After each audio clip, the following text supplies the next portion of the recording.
Hello everyone, I am doctor Rachna Grover. आज मैं आप लोगों के साथ बात करने जा रही हूँ प्री बोर्ड्स और बोर्ड्स को लेकर। प्रॉब्लम यहाँ पर ये आ रही है कि पेंडेमिक ने हम सबको थोड़ा सा कंफ्यूज कर दिया है। ऊपर से हमें ये भी नहीं पता अभी कि हमारे किस पैटर्न पर कितने मार्क्स का क्या एग्जाम आने वाला है। But one thing which is very sure कि पेपर्स तो होने हैं और हमें उसकी तैयारी भी अच्छे से करनी है। तो चलिए हम लोग एक बोर्ड के थ्रू एक छोटे से फ्लो चार्ट के माध्यम से मैं आप लोगों को क्लियर कर देती हूँ कि प्री बोर्ड की प्रिपरेशन के लिए आपको क्या क्या चीज़ें चाहिए। चलिए सबसे पहले मैं आप लोगों को एक बहुत इंपॉर्टेंट चीज़ बताऊंगी, that is 3 P's। 3 P's are referring for patience, practice and performance.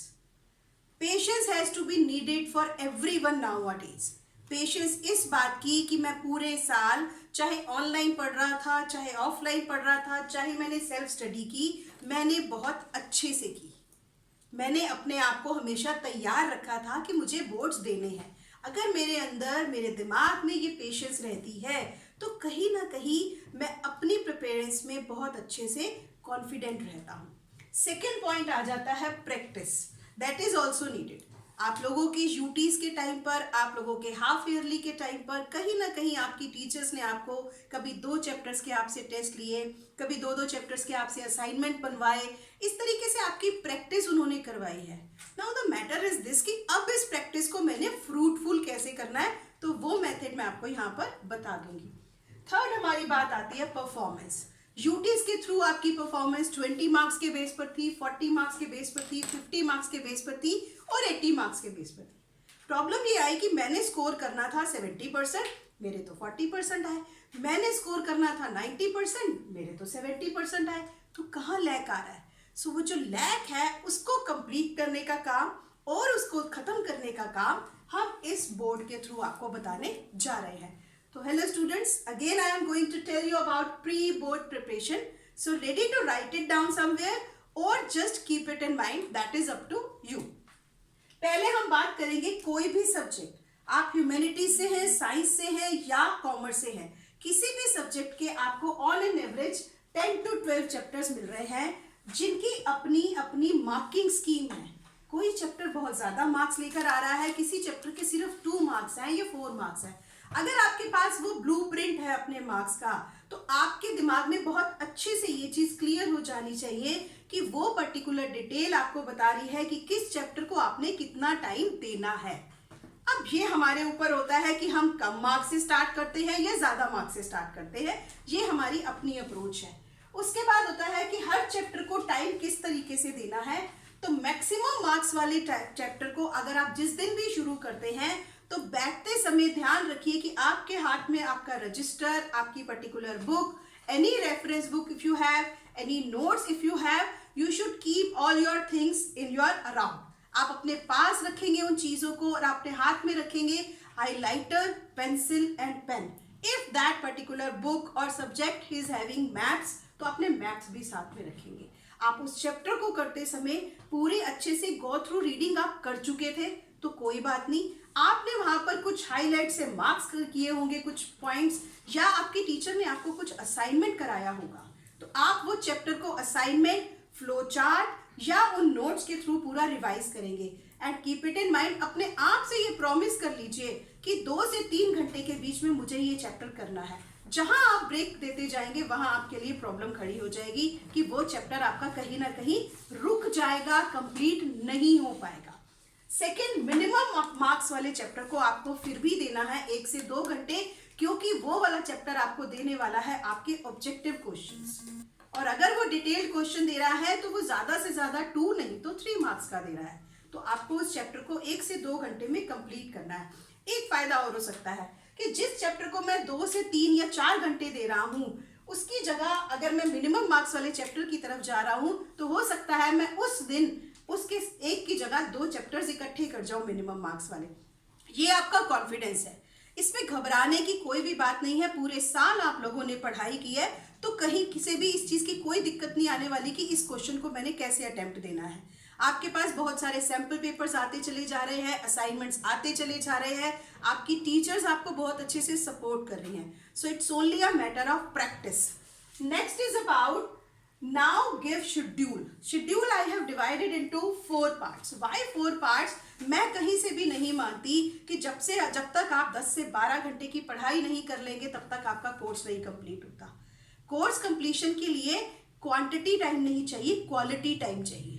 Quantity मेरी 12 घंटे की है और फ्रूटफुल निकल कर आ रहे हैं सिर्फ 2 घंटे, तो उस 12 घंटे की उठाई हुई किताब की कोई वैल्यू नहीं है. उससे बेटर है कि आप अपने आप को रिजुनेट साथ साथ कीजिए, अपने आप को हाइड्रेट रखिए, अपनी वॉकिंग एक्सरसाइज वगैरह रखिए. हाँ, उसके लिए मुझे थोड़ा सा शेड्यूल बनाना होगा, तो प्लीज़ आप उस शेड्यूल को ज़रूर फॉलो करें. कभी कभी रिजिडिटी जो होती है वो हेल्प भी करती है. सो हम इस तरीके से करेंगे. हम अपना शेड्यूल शुरू करते हैं, मान लीजिए 10 बजे सुबह से, तो 10 बजे से लेकर रात को 11 बजे तक के जितने भी 10 से 11 घंटे बन रहे हैं, मैंने उसको 4 पार्ट्स में डिवाइड कर दिया है. मॉर्निंग का पीरियड जो होता है 10 से 1 बजे, उसमें एक बहुत इंपॉर्टेंट चीज़ आ जाती है कि कई बार आपकी स्कूल की क्लासेस चल रही होती है. आप प्लीज़ उसको वेस्ट ऑफ टाइम मत समझिए. वो जो पीरियड होगा, वो पर्टिकुलर पीरियड में आपके सब्जेक्ट टीचर्स आपको करा रहे हैं वो इंपॉर्टेंट चीज़ें जो आने के चांसेस हैं, या वो इंपॉर्टेंट चीज़ें जो बहुत इंपॉर्टेंट इसलिए हैं क्योंकि वो 1 मार्कर या सबसे ज़्यादा मैक्सिमम मार्क्स को कवर कर रही हैं. सेकेंड पीरियड मैंने बात किया है नून का, जिसमें मैं आपसे बात कर रही हूँ कि 1 बजे से लेकर लगभग 1:30 बजे तक आपका हाफ एन आवर लंच का टाइम है या थोड़े से ब्रेक का टाइम.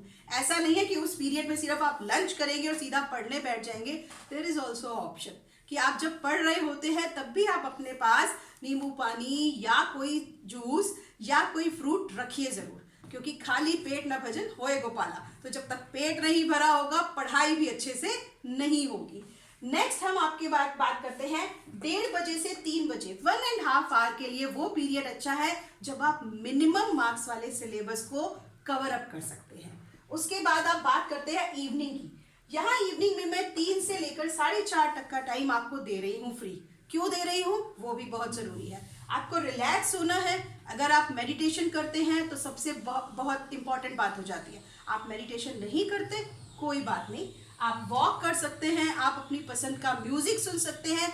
मैं पर्सनली ये फेवर करती हूँ कि उस पीरियड को अगर बहुत से बच्चे अकेले वॉक करने पार्क में जाते हैं या म्यूजिक सुनते हैं साथ साथ, तो उनका जो एक माइंड की रिफ्रेशमेंट है वो बहुत अच्छी हो जाती है और वो बहुत ज़रूरी है.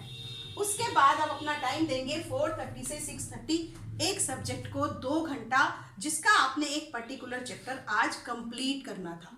सब्जेक्ट मैं नहीं डिसाइड करूंगी, सब्जेक्ट आपको डिसाइड करना है, पढ़ना आपने है, तो मैं इसके बीच में नहीं आऊंगी. लेकिन इस चीज़ की गारंटी दे सकती हूँ कि अगर आप मॉर्निंग का 1 से 3 घंटे का टाइम अपने स्कूल के साथ दे रहे हैं, 1.5 घंटे का टाइम मिनिमम मार्क्स वाले को दे रहे हैं और 2 घंटे का टाइम यहाँ पर मैक्सिमम मार्क्स वाले चैप्टर को देते हैं, तो आपका ऑल्टरनेट हर सब्जेक्ट धीरे धीरे तैयार हो जाता है. नेक्स्ट आ जाता है नाइट का टाइम. ऑब्वियस बात है, हमने ब्रेकफास्ट भी चलते चलते कर लिया या हमने नहीं किया, फ्रूट ले लिया, जूस ले लिया, मिल्क ले लिया, तो अब डिनर टाइम पर बहुत सारे लोग कहते हैं नाश्ता सबसे अच्छा होना चाहिए, पर नाश्ते के टाइम पर तो क्लास हो रही थी, मैंने तो खाना खाया ही नहीं ढंग से. लंच टाइम पर मैंने फटाफट लंच किया क्योंकि मुझे थोड़ा सा रेस्ट करना था. तो चलिए डिनर थोड़ा अच्छे से कर लेते हैं. जब भरा हुआ पेट होगा और डाइजेशन के लिए मैं थोड़ा सा वॉक के लिए भी चला जाऊंगा आधे घंटे, उसके बाद वाले 2 से 2.5 घंटे में बहुत अच्छे से अपना एक और सब्जेक्ट उठाकर उसके मैक्सिमम मार्क्स वाले चैप्टर को कंप्लीट कर सकता हूँ. स्टूडेंट्स, इन पर्टिकुलर चीज़ों को अगर आप ढंग से फॉलो करते हैं तो आई बिलीव कि आप ऑल्टरनेट डेज पर कोई भी 2 सब्जेक्ट्स रोज के उठाकर अपना कोर्स 10 से 12 दिनों में कर सकते हैं. कीप इट इन माइंड कि आपके हर सब्जेक्ट के 30% सिलेबस कम हो चुके हैं. तो जब सिलेबस कम हो गया है तो मेरे पास टाइम ज़्यादा आ गया है.